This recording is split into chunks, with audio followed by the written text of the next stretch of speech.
Welcome, day traders. Risk appetite has returned to stock markets thanks to earnings season. Strong quarterly reports from several large firms, including Bank of America, dispelled fears of a possible recession.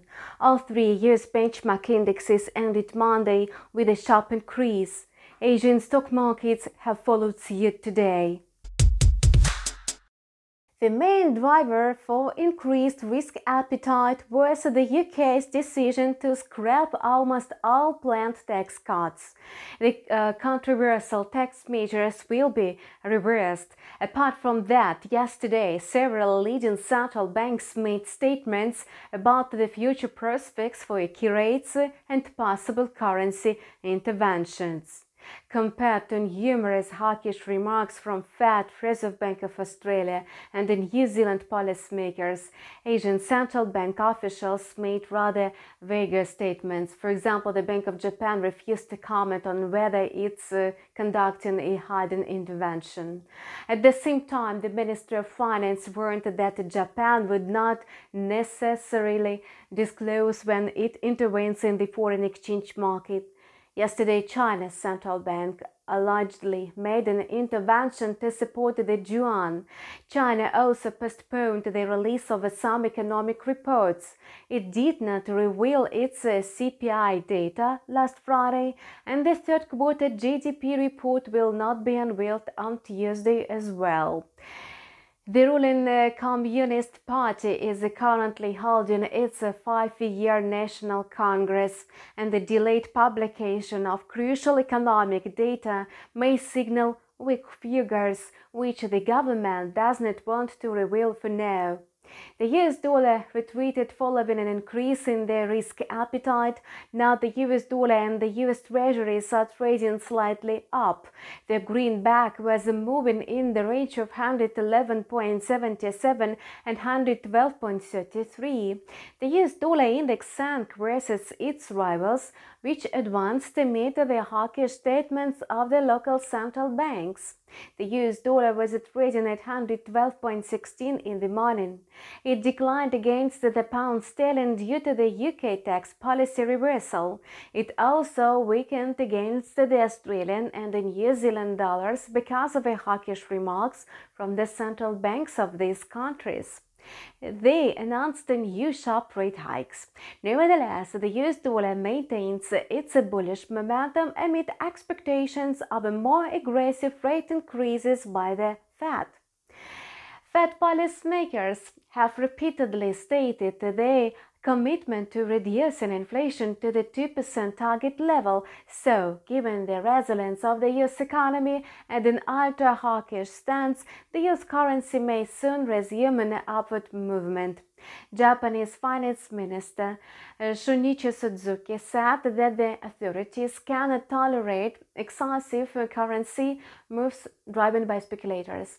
The emphasis in his speech was made on the words excessive and speculative. However, Suzuki also reiterated that the authorities could intervene without any announcements, but he did not comment on whether they had actually done so.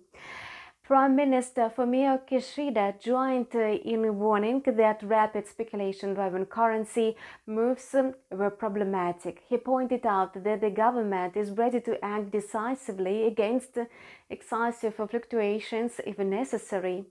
Kishida also told lawmakers that he would pick the most appropriate person to replace Kuroda, whose term ends on April 8, but provided no details about the process.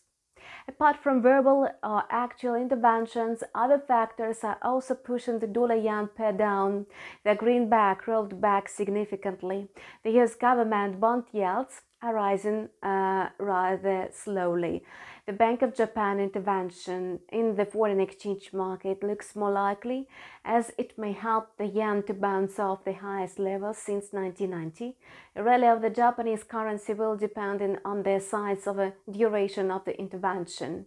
Nevertheless, the divergence in the monetary policies of the Fed and the Bank of Japan may facilitate further growth of the pair. Now it's trading rather high, over 149 points. It kicked off the Asian session with a decline. However, now it's fluctuating in the range of 149 148.11 and 149.29.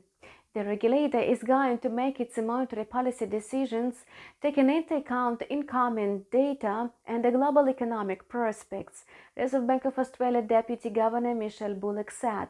She also noted that the board of directors top priority to the push inflation to the target level. The RBA has raised its cash rate rather aggressively or even more aggressively than other central banks. Michelle Bullock confirmed that the regulator would continue to hike the interest rate in the near future. And the Australian dollar climbed immediately amid the RBA's hawkish comments as well as the Prime Minister's speech. Anthony Albanese noted that Australia intends to cooperate with China whereas possible. Given that China is the main trading partner of Australia, the Aussie jumped following Albanese's speech. In the Asian session, the USD pair slightly moved up but later dropped to 0.6289. It's fluctuating in the price corridor of 0.6278 and 0.6332.